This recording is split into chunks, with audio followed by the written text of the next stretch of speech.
dissipated even as the European Union and the United States raised sanctions against Russian interests on Monday. The Russian stock market index, the MY6, closed 3.8% higher on Monday. For instance, investors, they appeared to be thinking that it could have been a lot worse after the European Union and the United States slapped travel bans and asset freezes on Russian and Ukrainian officials. The EU's list includes 21 individuals and the US list 11 individuals. Now, the relief in the markets came as the sanctions targeted a small group of people and not wider Russian economic interests. I don't have any data about how much money the individual oligarchs have in Germany or in London. At the end of the day, these are economic pinpricks which are meant to hit the political surroundings, so the personal surroundings of Putin. It would also mean problems like, for example, travel restrictions for individual oligarchs, for the relatives who can no longer go shopping, etc. But for the economy as a whole, these are only really pinpricks. Okay, that was one voice there from Frankfurt. So let's take a closer look at the state of play in the stock markets. And in the United States, we saw the indices closing with gains across the board on Monday. As you can see right here, the Dow Jones Industrial Average gained more than 1%. It seems that investors, they're taking the Ukraine crisis in their stride, at least this session. Earlier in Europe, the indices also closed with gains. As you can see right here, across the board, the Moscow MY6 once again closing 3.8% higher.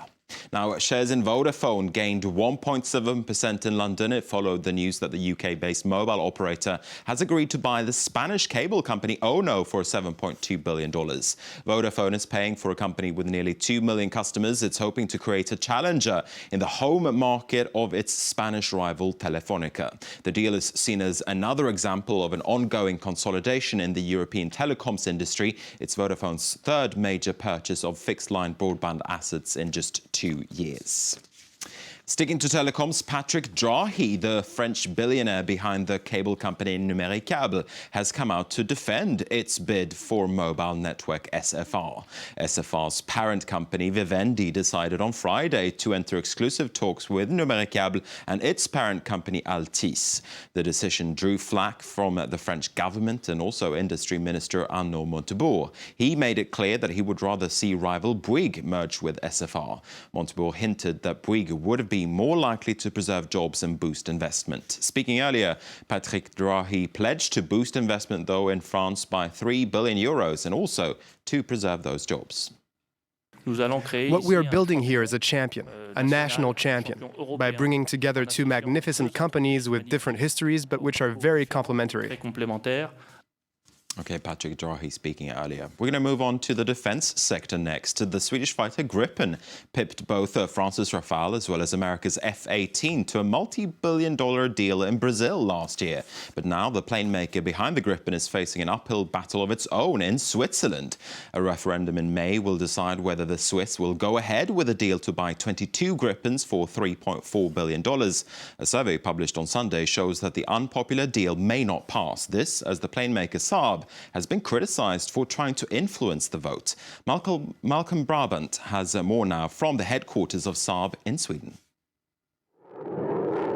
Sweden's top military export has gone into service in South Africa and Thailand.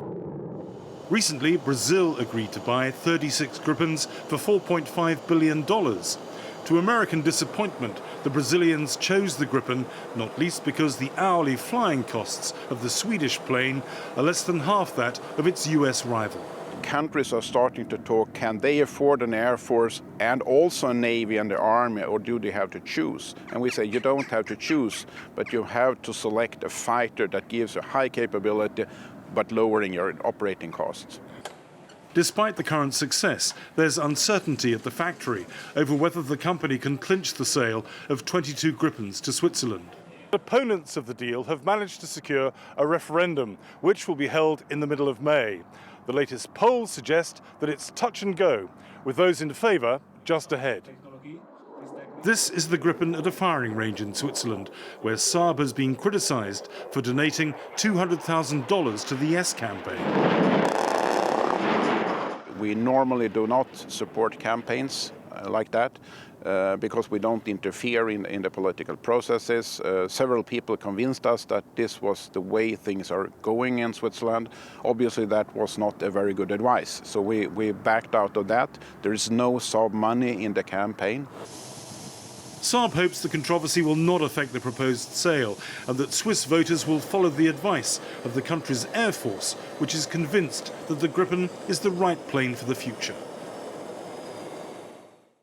OK, that was Malcolm Brabant reporting that from Linköping in Sweden. We're just going to finish up with these images. So when it comes to business, Kermit the Frog was picked to ring the opening bell at the New York Stock Exchange this St. Patrick's Day. A green theme for St. Patrick's Day at the New York Stock Exchange. It came in connection with the launch of a new Muppets movie, so I suppose you can call it a PR move there from Kermit. He did ring the bell, though, nonetheless, which I suppose is good news. I don't know, is it?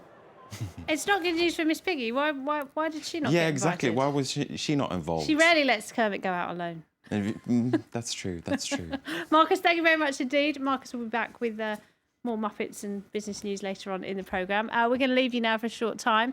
We'll leave you with what's got people clicking and sharing over the past 24 hours. It's web news.